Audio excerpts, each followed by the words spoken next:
21 अगस्त को जो भारत बंद का आह्वान किया गया, इससे आखिरकार क्या निष्कर्ष निकला? वो हमेशा और भारत बंद के खिलाफ रहते हैं। क्योंकि भगवान बुद्ध ने ये कहा, किसी बात को इसलिए मत मानो कि किसी ने क्या कहा है, उस बात को मानो जो सही है और तर्कपूर्ण है। तो जब तर्क पे नहीं है तो उसको मैं नहीं मानता। संविधान बचाने की बात की हमने सबसे पहले आदत, जो लोग कहते रहते थे कि संविधान बदला जाएगा, आरएसएस के लोग, तो हमने बीच बीच में हमेशा लिखा, प्राइम मिनिस्टर तक को बताया कि साहब ये जो बातें कहना, आप जो कहते हो संविधान मेरा धर्म ग्रंथ है, तो मैं भी उनसे काफी कोई निष्कर्ष निकलने वाला है, तब तक बंद के नारा लगाना बचपना कि जो हमारे नागरिकों में गुस्सा है होना प्रतीत होता है और सही भी है, क्योंकि जब तक कोई आवाज नहीं उठाएगा तो फिर तो ये लोग अपनी मनमानी करेंगे, कोई काम नहीं किया जाएगा। और अगर मानिए उच्चतम न्यायालय ने कुछ किया है तो उस पर पुनः विचार के लिए उनसे कानून किया जाएगा। तो उसके बाद भी हमारे नागरिकों ने जो बड़े उत्सुक हैं, बड़े उत्साह में हैं और जिनको क्रोधित होना स्वाभाविक है, और स्वभाव आने की मानी मायावती जी ने भी सपोर्ट किया था कि वो भी बंद का सपोर्ट कर रही है, तो मुझे आश्चर्य हुआ कि वो कभी बंद का सपोर्ट भी करने लगी है। ये उसके पीछे पॉलिटिक्स हो सकती है, मगर उसमें मुझे कुछ नहीं कहना है। मैं तो सिर्फ ये कहना चाहता हूँ कि जो इस तरह के जो सर्कमस्टेंसेस हैं उसमें बंद की जगह। जय भीम, नमो बुद्धाय। मैं धीरेन्द्र कुमार, आप देख रहे हैं द बुद्धिस्ट टाइम्स टीवी की खास रिपोर्ट। साथियों, खास इसलिए बन जाती है कि हमने 21 अगस्त 2024 का भारत बंद का आह्वान देखा, और भारत बंद जो पूरे भारत में कहीं ना कहीं दिखाई भी दिया। लेकिन सवाल ये उठता है, यह जो आंदोलन किया गया था, भारत बंद का आह्वान किया गया था, 1 अगस्त सुप्रीम कोर्ट की 7 जजों के पैनल के द्वारा जो आदेश किया गया था कि एससी एसटी कोटे में कोटा का वर्गीकरण, तो उसके बाद में जो आंदोलन हुआ था 9 अगस्त को दिल्ली में, तो उसी दरमियान prime minister of India PM Modi ने यह आश्वासन दिया था कि हम एससी एसटी आरक्षण को जैसे पहले चल रहा था वैसे ही लागू करवाएंगे।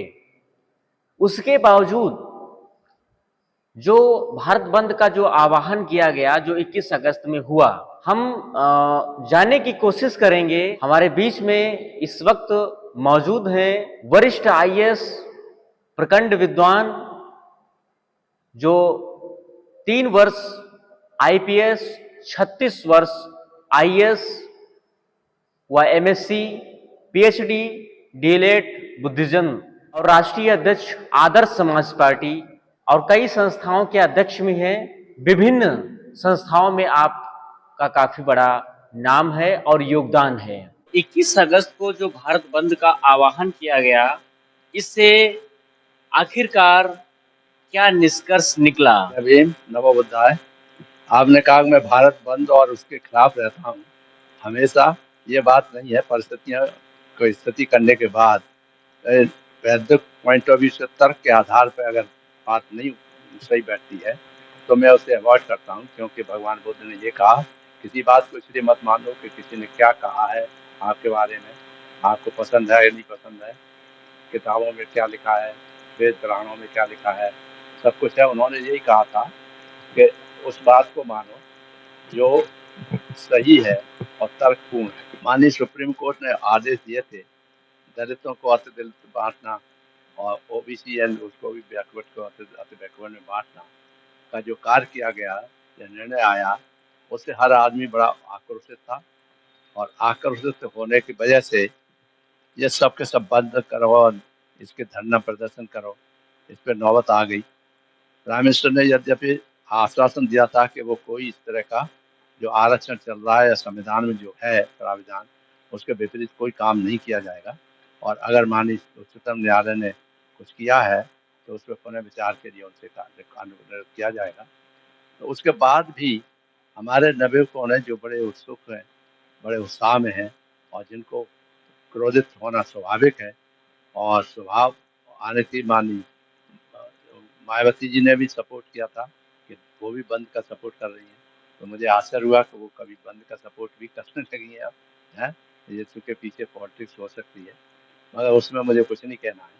मैं तो सिर्फ ये कहना चाहता हूँ कि जो इस तरह के जो सर्कमस्टेंसेस हैं उसमें बंद की जगह आप पीसफुल ढंग से बैठिए और मुंह पे पट्टी बांधिए या बाल पे पट्टी बांधिए, बैठिए और कुछ समय तक नहीं मानती सुप्रीम कोर्ट को दोबारा रिपोर्ट करिए, पहुंचिए और फिर जब नहीं है तब तो ठीक ही है, मगर याद रखिए कि बंद जब की बात होगी तो ये कानूनी अपराध है और संविधान के विपरीत है।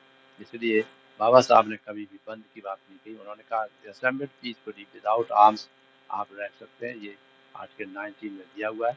उसके अधिकारों के अंतर्गत कार्य करिए तो आपके ऊपर कोई लाठीचार्ज नहीं होगी, न कोई मारपीट होगी, न कुछ होगा, जिससे कि आपका जीवन भी अच्छी तरह आगे बढ़ेगा और आप आगे भी अपने कैरियर में भी आगे बढ़ेंगे। जो नवयुवक हमारे ये विश्वास करते हैं कि गुस्सा है क्योंकि नौकरी भी नहीं है, बात सही है, बेरोजगार हैं एंड कोई सर्विस में आने की चांसेस भी खत्म हो रहे हैं, कहीं लेटर एंट्री लगाते हैं। उसमें भी हमने बोला था, लेटर एंट्री की बात भी उन्होंने विड्रॉ कर दिया कि आप नहीं करेंगे, मगर लेटर ऐसी बातें आती हैं तो महसूस तो होता है, ये गुस्सा आती है नवयुवकों को कि उनको बेरोजगार है, रोजगार नहीं मिलता। और मगर उसका साधन ये नहीं है कि आप नेताओं के बीच में चक्कर में फंस के आप बंद में भाग लें।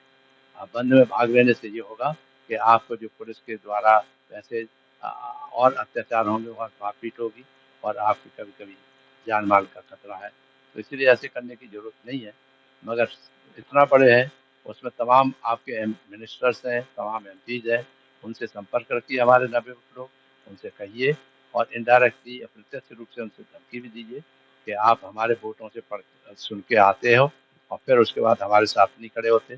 कम से कम यही सब लोग मिलकर के प्राइम मिनिस्टर के पास चले जाए, तो अकेले एक आध आदमी जो अपने नेतागिरी झाड़ने के लिए जल्दीबाज कर रहा है नवयुवकों के लिए, ये उचित नहीं है। इलेक्शन आ रहे हैं हरियाणा में, तो इसलिए और ज़्यादा हरियाणा के नवयुवक जो है वो अपना कोशिश कर रहे होंगे, ये भी ठीक नहीं है। सोच समझ के करिए और आगे बढ़िए। जय भीम, जय भारत।